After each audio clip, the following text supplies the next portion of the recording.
સાબરકાંઠા જિલ્લાના ઈડરમાં મામલતદાર કચેરી આગળ ઈડર તાલુકા અને શહેર કોંગ્રેસ દ્વારા 5 મુદ્દા પર ધરણા પ્રદર્શન કરવા માટે બેસ્યા, ત્યારે પોલીસે કોંગ્રેસના હોદ્દેદારો અને કાર્યકરોને ડિટેન કરી હટાવી દીધા હતા. સમગ્ર જાણકારી અનુસાર ઈડરમાં તિરંગા સર્કલ પાસે મામલતદાર કચેરી આગળ ઈડર તાલુકા અને શહેર કોંગ્રેસ દ્વારા 5 મુદ્દાઓ પર કે જેમાં ઈડર વિસ્તારના ધારાસભ્ય ખોટા ખેડૂત ખાતેદાર બનેલ છે કે તેમના પર કાર્યવાહી કરવા માંગણી, તો ભારતીય જનતા પાર્ટી દ્વારા સરકાર સ્માર્ટ મીટરો લગાવી પ્રજાને લૂંટવાનો પ્રયાસ કરી રહી છે, એટલે કે લૂંટવાનો પરવાનો અદાણીને આપી રહી છે. ઈડર શહેરમાં ટ્રાફિકનો મુદ્દો ભાજપના શાસકો દ્વારા બાયપાસનું વચન આપી આ દિન સુધી પૂર્ણ કરેલ નથી. ગુજરાત ભાજપ સરકાર કે જે હિન્દુત્વના નામે મતો લઈ છેલ્લા 30 વર્ષથી શાસન કરી રહી છે, ધાર્મિક સ્થાનો તોડવા માટે નોટિસો આપવામાં આવેલ છે. ઈડર નગરપાલિકાના ભ્રષ્ટાચારી તંત્રથી પ્રજા ત્રસ્ત છે અને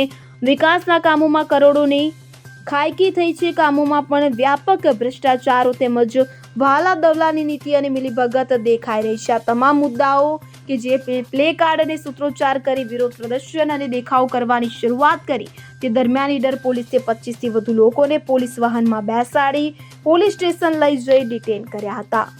બ્યુરો રિપોર્ટ CN24 ન્યૂઝ. હવે જુઓ દેશ દુનિયાની તમામ ખબરો તમારી આંગળીના ટેરવે. ઉઠાવો મોબાઈલ અને Google Play Store પરથી ડાઉનલોડ કરો અમારી CN24 ન્યૂઝ મોબાઈલ એપ.